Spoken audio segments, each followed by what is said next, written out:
하나님의 오늘 우리에게 주신 말씀은 에스겔서 4장 1절에서 17절까지의 말씀입니다. 에스겔서의 4장 1절에서 17절까지의 말씀을 우리 함께 제가 봉독해 올릴 때 함께 합독해 주시면 감사하겠습니다.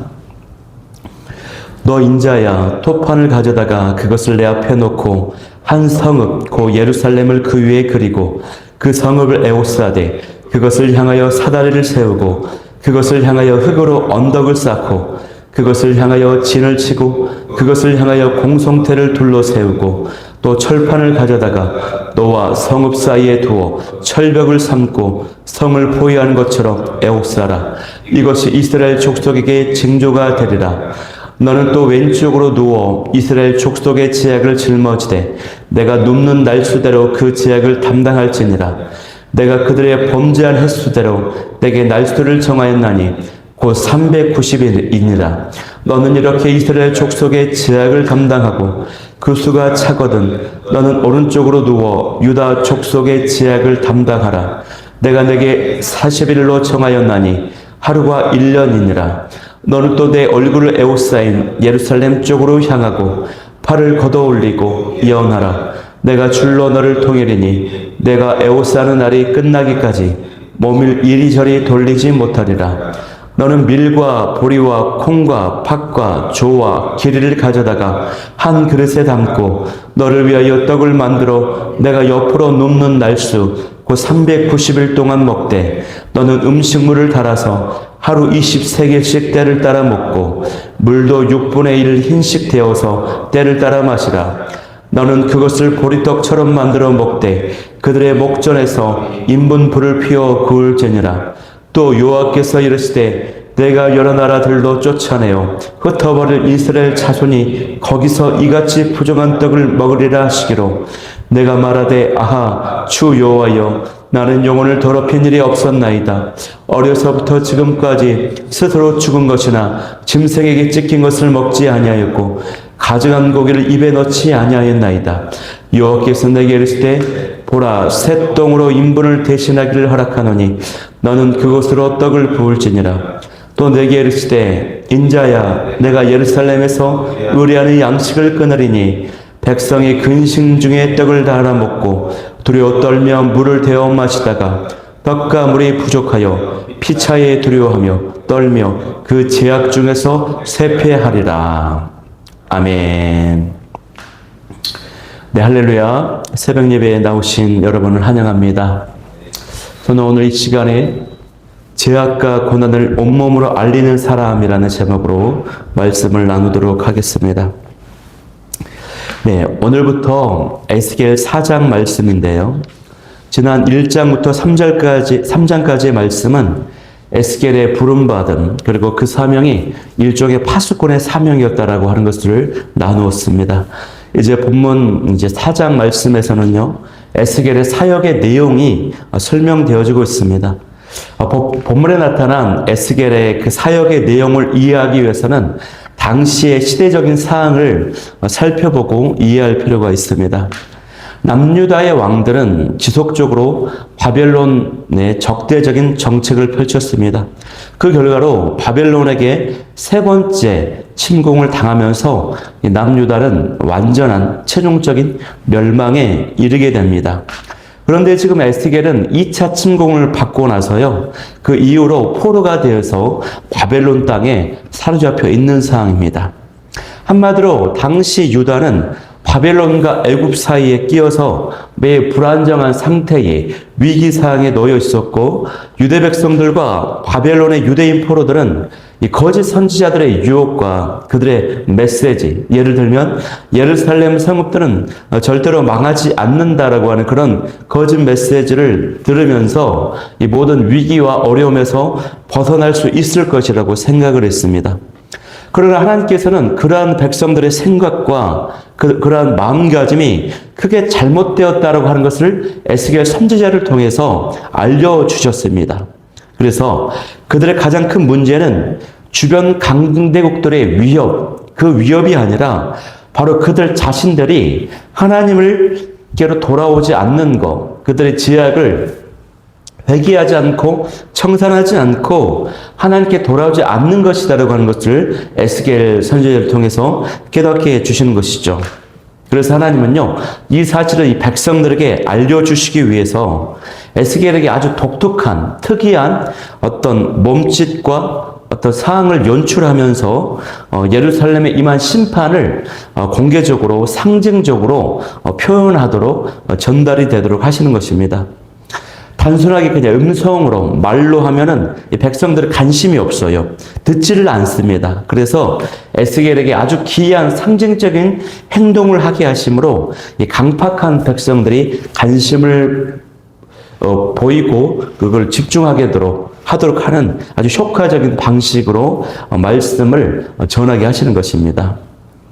그런데 이 모든 상징 행위들은 이스라엘의 죄악으로 인한 비참한 결과를 다 보여주는 것들이었거든요. 특별히 오늘 말씀에서는 세 가지 상징적 행위가 나타나는데 그 행위가 어떤 행위였고 거기는 어떤 의미가 담겨 있는지를 하나씩 살펴보도록 하겠습니다. 첫 번째 상징 행위는요, 에스겔에게 이 진흙, 벽돌, 토판이라고 하는데 진흙 벽돌을 하나를 가져다가 그 위에 예루살렘을 그리게 하시고 또 사다리를 대게 하시고 또 흙 언덕을 쌓게 하시고 또 그것을 향해 진을 치고 또 공성대를 세우게 하시는 그런 모습을 하나님이 지시하셨습니다. 1절과 2절에 나와 있죠. 또 이 예루살렘과 에스겔 자신 사이에 철판을 하나 두고 경계, 에워싸게 만드셨어요. 이것은 예루살렘이 완전히 에워싸임을 당하는, 포위를 당하는 그런 상황을 연출하는 장면이었습니다.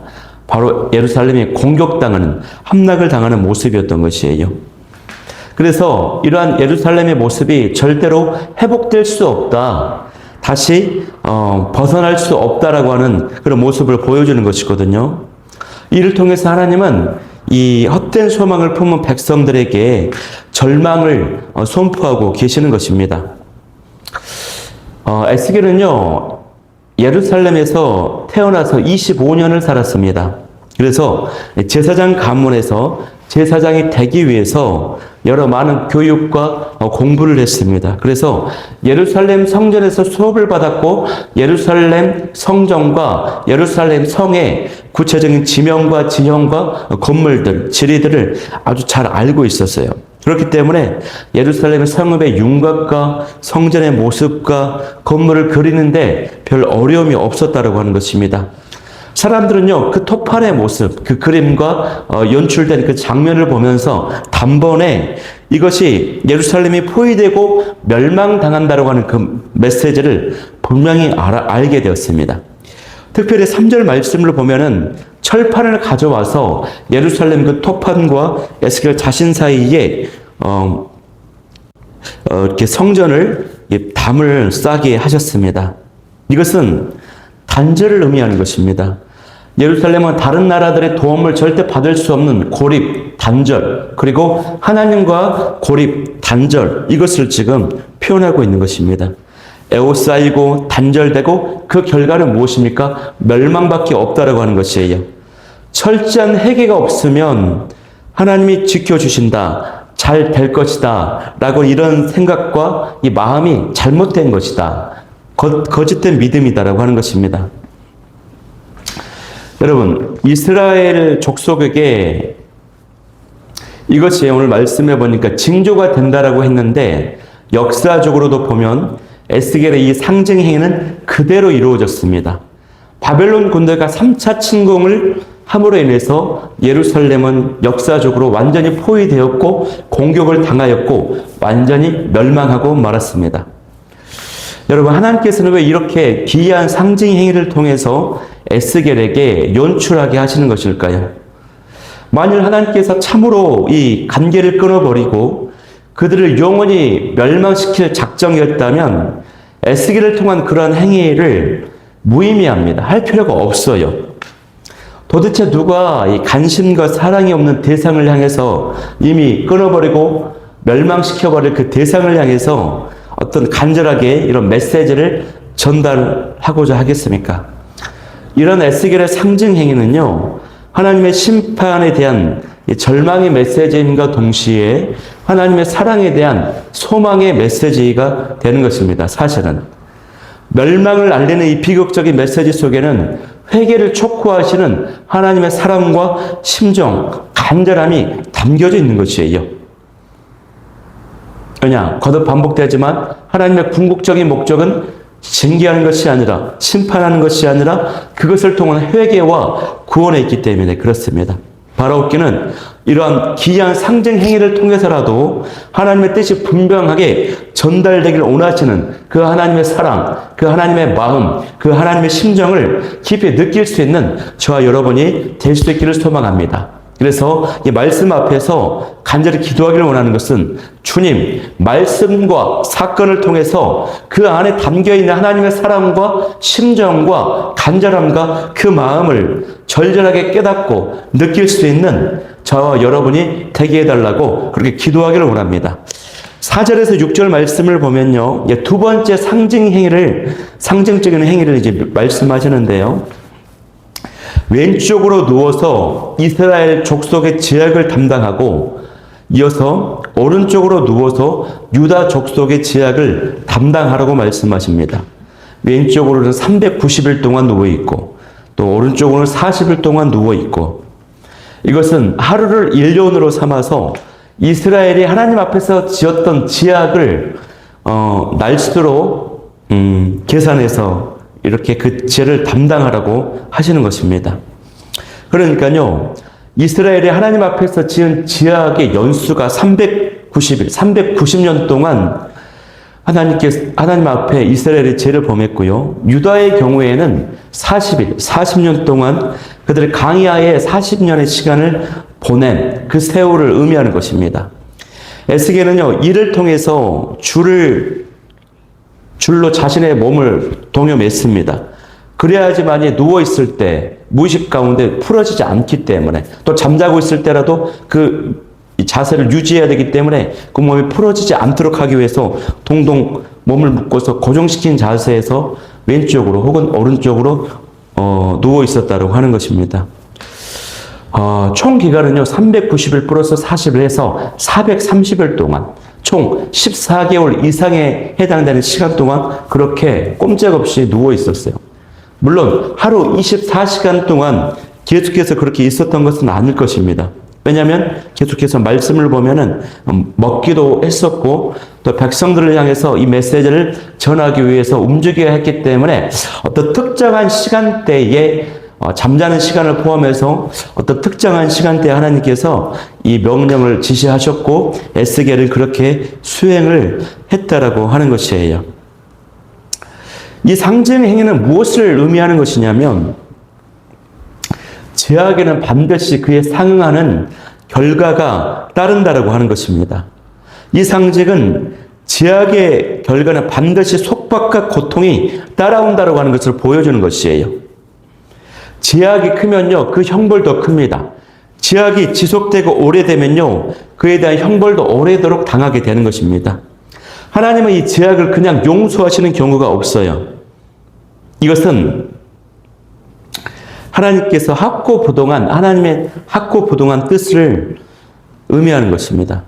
그런 의미로다가 하나님은요, 에스겔이 팔을 걷어붙이고 이 팔 소매를 걷어붙이고 예루살렘을 향해서 얼굴을 향해서 이렇게 이 예언을 선포하도록 하셨어요.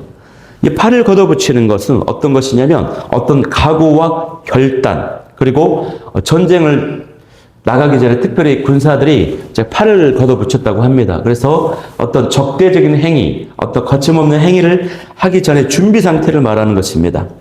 이것이 바로 하나님의 확고한 뜻이다. 변함없는 뜻이다. 그리고 거침없이 하나님께서 그 제약에 대한 징벌, 형벌, 그에 대한 그 대가를 받도록 거침없이 진행하실 것이다. 이런 뜻이 있습니다. 그러므로 에스겔의 이 상징 행위를 통해서 유다 백성들은 하나님 앞에서 회개를 해야 되는 것입니다. 여러분, 저와 여러분의 모습은 어떠합니까? 하나님이 오래도록 말씀하시고 어떤 돌이키라고 지적하는 어떤 부분이 있는데 그거를 진짜 돌이켜야 되는데 오래도록 쌓아두고 있는 것은 있지는 않습니까? 그런 죄와 허물들이 있지는 않습니까? 그렇다면 이 아침에 우리가 그 제약의 결과는 비참한 고통과 죽음을 가져오는 것임을 꼭 명심하면서 하루속히 그런 것들을 청산하고 깨뜨려버리고 돌이킬 수 있는 저와 여러분이 다 될 수 있기를 소망합니다. 한 가지 여기 430년이라고 하는 이 숫자에 또 담겨있는 메시지가 한 가지가 있는데요. 이것은 이스라엘 백성들이 애굽에서 노예 생활을 430년 동안 했습니다. 그러다가 구원과 해방을 맞이했죠. 마찬가지로 이 지약으로 인한 대가, 심판, 징계를 받고 나서 하나님은 반드시 위로와 회복을 하신다라고 하는 이런 의미도 담겨져 있는 것입니다. 마지막 세 번째 상징 행위는요, 예루살렘이 포위가 되었을 때에 나타나게 될, 어떻게 보면은 가장 고통스러운 먹을 것이 없는 기근에 대한 사항입니다. 또한 백성들이 정결함을 잃어버리고 생존을 위해서 부정하게 될 수밖에 없는 그런 상황들을 이야기하는 것이에요. 하나님은 에스겔이 아주 작은 양의 곡물로 빵을 만들어서 먹게 했습니다. 그리고 제한된 양의 물을 마시도록 했습니다. 9절에서 11절까지의 내용인데요. 예루살렘이 포위가 되면은 겪게 될 굶주림의 상황을 이제 상징하는 것이거든요. 여러 곡물들을 겨우겨우 모아도 기껏해야 한 그릇밖에 되지 않아요. 겨우 떡 한 조각을 만들 수 있는 절망적인 상황인 것입니다. 그리고 계산해 보면 에스겔에게 먹으라고 한 그 양 20세겔, 이것은 제가 보니까 겨우 228g에 불과합니다. 228g, 아주 작은 양이죠. 그거 하루에 그 정도만 먹고 살아가라고 하는 것입니다.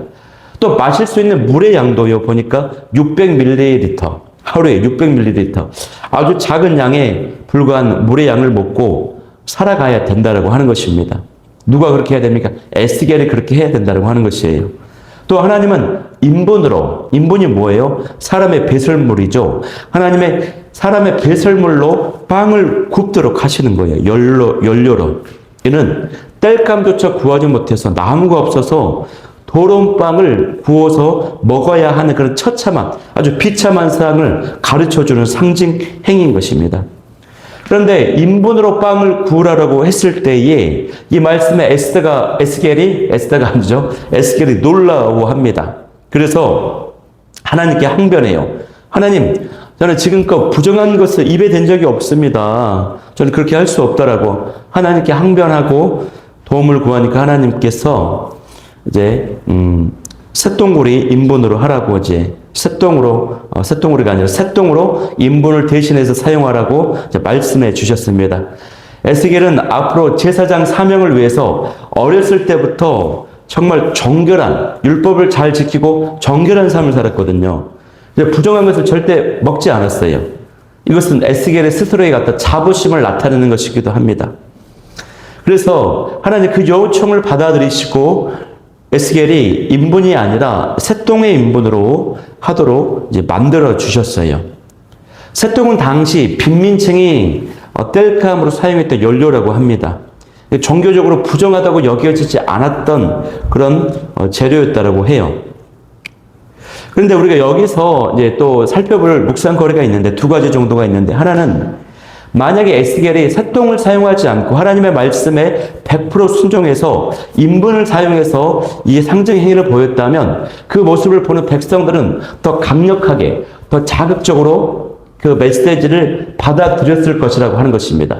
더 적극적인 임팩트가 있는 메시지 표현력이 되었을 것이라는 한 가지를 생각해 볼 수 있고요. 두 번째는 하나님 어떤 사명자에게 사명을 주실 때에 일방적으로 명령하지 않으시고 사명자가 사명자의 상황과 형편과 어떤 요청을 하나님께 드리면은 하나님의 그것을 감안하시고 고려하시고 적절하게 조정하시고 수용하시는 그 하나님의 인자하심, 배려하심을 볼 수 있다라고 하는 사실입니다.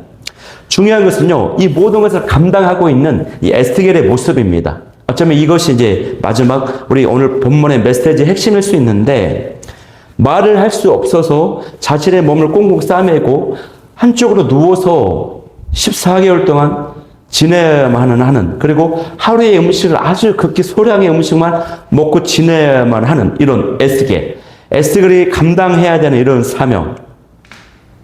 그래서 하나님의 심판의 메시지가 백성들에게 전해지도록 하는 이런 상. 얼마나 힘들었을까요, 에스겔이. 너무나도 고통스럽고 힘겨웠을 것이라는 생각이 들어요. 그러나 이것은 예수 그리스도께서 보여주신 모습이기도 합니다. 예수님이 인간의 육신의 옷을 입고 이 땅에 오셔서 그 힘든 고난과 고통, 심지어 죽기까지 하신 그 예수님. 여러분, 왜 에스겔이 그리고 왜 예수님이 이렇게 고난과 고통을 수고와 헌신을 감당해야만 되는 것입니까? 그 이유가 무엇입니까? 그것은 바로 구원이라고 하는 것입니다.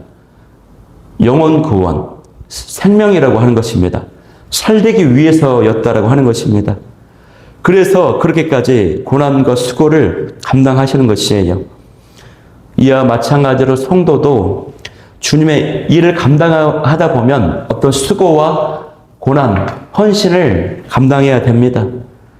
무엇을 위해서? 구원을 위해서, 생명을 위해서. 내가 수고하고 고난을 감당하면요, 영혼이 살아납니다. 회복이 됩니다. 그리고 교회는 견고해지고 교회는 세워집니다.